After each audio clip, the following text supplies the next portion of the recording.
Halo semua, ketemu lagi dengan saya di topik ke-8. Topik kali ini adalah PSAK 25, kebijakan akuntansi, perubahan estimasi akuntansi, dan kesalahan. Kita masuk ke definisi. Definisi di PSAK 25. Yang pertama, kebijakan akuntansi adalah prinsip dasar, konvensi, peraturan, dan praktik tertentu yang diterapkan entitas dalam penyusunan dan penyajian laporan keuangan. Kemudian kesalahan periode sebelumnya adalah kelalaian untuk mencantumkan dan kesalahan dalam mencatat dalam laporan keuangan entitas untuk satu atau lebih periode sebelumnya. Kesalahan termasuk dampak kesalahan perhitungan matematis, kesalahan penerapan kebijakan akuntansi, kekeliruan atau kesalahan interpretasi fakta dan kecurangan. Berikutnya kita masuk ke material. Kelalaian untuk mencantumkan atau kesalahan dalam pos-pos laporan keuangan bersifat material jika baik secara sendiri ataupun bersama dapat mempengaruhi keputusan ekonomi pengguna laporan keuangan. Materialitas bergantung pada ukuran dan sifat dari kelalaian. Ukuran dan sifat dari pos laporan keuangan atau gabungan dari keduanya dapat menjadi faktor penentu. Definisi berikutnya, penerapan retrospektif adalah penerapan kebijakan akuntansi baru untuk transaksi, peristiwa, dan kondisi lain seolah-olah kebijakan tersebut telah diterapkan.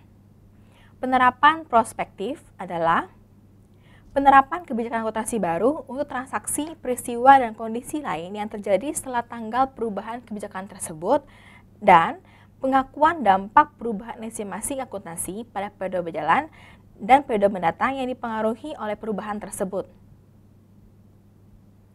Berikutnya, penyajian kembali retrospektif adalah koreksi pengakuan, pengukuran, dan pengungkapan jumlah unsur-unsur laporan keuangan seolah-olah kesalahan periode sebelumnya tidak pernah terjadi. Berikutnya kita masuk ke kebijakan akuntansi.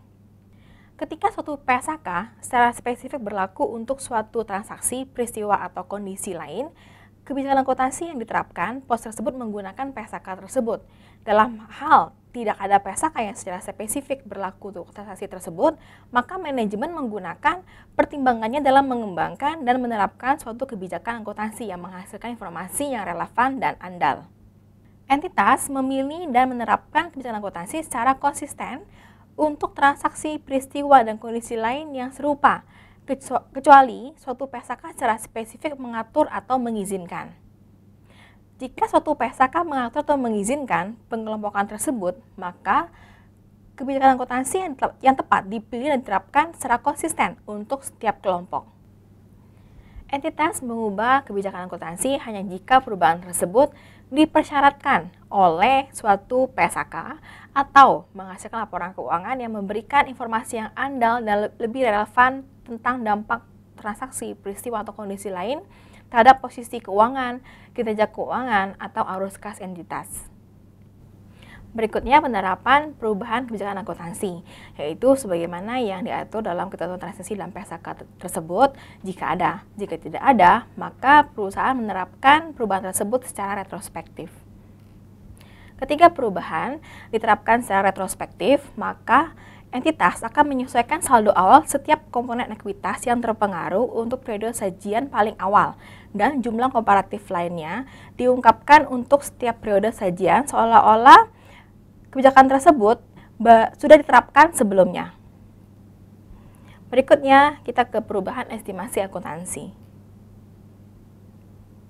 Dampak perubahan estimasi akuntansi diakui secara prospektif dalam laporan laba rugi pada periode perubahan jika dampak perubahan hanya pada periode itu atau periode perubahan dan periode mendatang jika perubahan berdampak pada keduanya.